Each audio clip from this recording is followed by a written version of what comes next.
सभी भक्तों को मेरा प्रणाम, बड़ों को मेरा प्रणाम और छोटों को शुभ आशीर्वाद।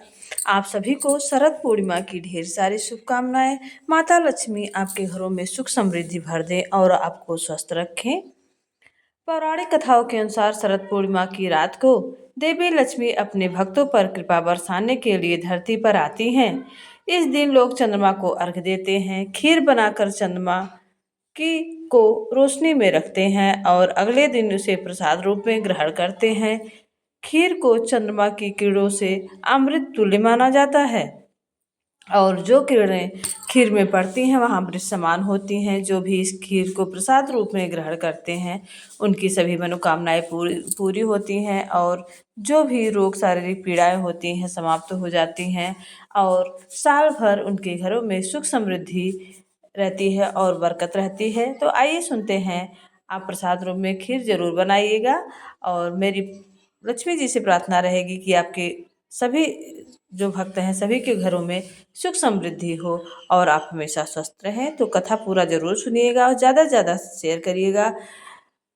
जो भी शरद पूर्णिमा का व्रत करते हैं उन्हें कथा अवश्य सुननी चाहिए। कथा सुनने से ही व्रत पूर्ण होता है। तो आइए सुनते हैं कृष्ण भगवान की कई छोटी छोटी कथाएं। मान्यता है कि शरद पूर्णिमा के दिन श्री कृष्ण ने गोपियों के साथ रासलीला रचाई थी। यह लीला आध्यात्मिक प्रेम और भक्ति का प्रतीक माना जाता है।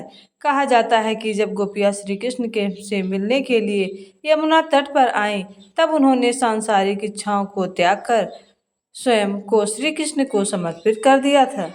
शरद पूर्णिमा का महत्व न केवल धार्मिक बल्कि आध्यात्मिक रूप से भी बहुत गहरा है। यह दिन चंद्रमा की विशेष ऊर्जा से भरपूर माना जाता है। कहा जाता है इस दिन चंद्रमा अपने 16 कलाओं के साथ पूर्ण होता है। धार्मिक मान्यताओं के अनुसार इस दिन चंद्रमा में अमृत की वर्षा होती है और इस दिन जो शरीर और मन के लिए बहुत ही लाभकारी होता है। जो इस दिन इस पूर्णिमा को कोजगरी पूर्णिमा के नाम से भी जाना जाता है। भारतीय संस्कृति में धार्मिक मान्यताओं में आध्यात्मिक महत्वपूर्ण त्योहार है। यह दिन शरद ऋतु की पूर्णिमा को मनाया जाता है। इस दिन विशेष रूप से देवी लक्ष्मी जी और भगवान कृष्ण की पूजा की जाती है।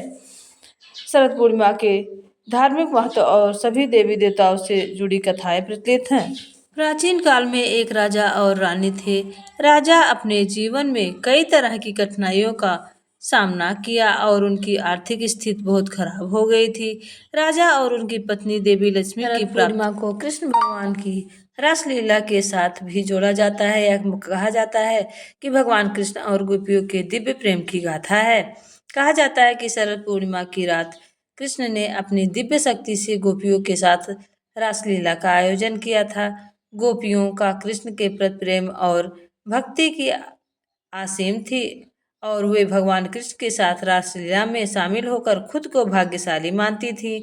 भगवान कृष्ण ने अपनी माया से इस रासलीला में हर गोपी को अपना यह आभास कराया कि वे केवल उनके साथ नृत्य ही नहीं कर रहे हैं। यह प्रेम और भक्ति का अद्वितीय उदाहरण है जो शरद पूर्णिमा है, इसीलिए यह और भी खास माना जाता है।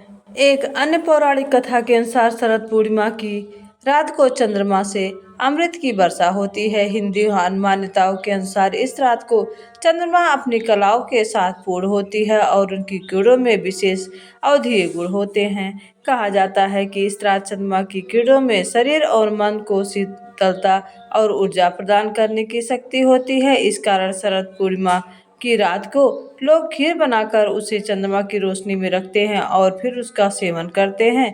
इस खीर को अमृत के समान माना जाता है और वह स्वास्थ्य शरीर के लिए बहुत ही लाभकारी होता है। पौराणिक कथा के अनुसार शरद पूर्णिमा के दिन पूजा का विशेष महत्व होता है। इस दिन लोग देवी लक्ष्मी की भगवान की चंद्रमा की पूजा करते हैं। शरद पूर्णिमा की पूजा विधि का वर्णन किया गया है। नंबर 1, प्रातःकाल और पूजा की तैयारी। इस दिन प्रातःकाल स्नान करके स्वच्छ कपड़े धारण करें। घर में पूजा स्थल को साफ करके देवी लक्ष्मी जी की और चंद्रमा की प्रतिमा स्थापित करें। धूप दीप और नैवेद्य पूजा के समय धूप दीप नैवेद्य अर्पित करें। विशेष रूप से खीर का भोग लगाना शुभ माना जाता है। आप इस दिन शरद पूर्णिमा के दिन सफ़ेद कलर की कोई भी चीज़ भोग लगा सकते हैं। माता रानी को सफ़ेद चीज़ बहुत ही प्रिय है, जैसे बतासा हुआ, बतासे का भोग भी आप लगा सकते हैं और चीनी का भोग, मिश्री का भोग लगा सकते हैं और खीर अगर बनाते हैं तो अति उत्तम है। चंद्रमा की पूजा, रात को चंद्रमा को अर्घ दें और उसमें सुख समृद्धि की कामना करते हुए चंद्रमा की रोशनी में खीर रखकर उसे प्रसाद रूप में ग्रहण करें। जागरण, इस दिन रात भर जागरण करने का भी महत्व है। ऐसा माना जाता है कि जो व्यक्ति शरद पूर्णिमा के दिन रात भर जागकर जागरण करता है, माँ लक्ष्मी की उपासना करता है, उसे अपार धन समृद्धि का आशीर्वाद प्राप्त होता है। शरद पूर्णिमा के दिन श्री कृष्ण ने गोपियों के साथ रासलीला रचाई थी। यह लीला अत्यधिक प्रेम और भक्ति का प्रतीक माना जाता है। कहा जाता है कि जब गोपियां श्री कृष्ण से मिलने के लिए यमुना तट पर आई तब उन्होंने सांसारिक इच्छाओं को त्याग कर स्वयं को श्री कृष्ण को समर्पित कर दिया था। जो भी शरद पूर्णिमा के दिन इन कथाओं का श्रवण करता है, महात्म्य का श्रवण करता है और पूजा विधि शास्त्रीय अनुसार करता है, उसकी सभी मनोकामनाएं पूर्ण होती हैं। और शरद पूर्णिमा के दिन माँ लक्ष्मी जी को भोग, सफ़ेद रंग का भोग जो लगाता है, जो भक्त लगाते हैं, उन्हें सुख समृद्धि प्राप्त होती है। उनके जेब कभी खाली नहीं रहते और पूर्णिमा का जो भी व्रत करते हैं उन्हें कथा अवश्य ही सुननी चाहिए। ये थी शरद पूर्णिमा की पौराणिक व्रत कथा।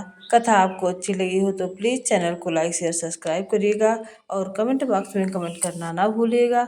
माता लक्ष्मी की कृपा आप सब पर बनी रहे और विष्णु भगवान की कृपा आप सब पर बनी रहे और चंद्रदेव की कृपा आप सब पर बनी रहे।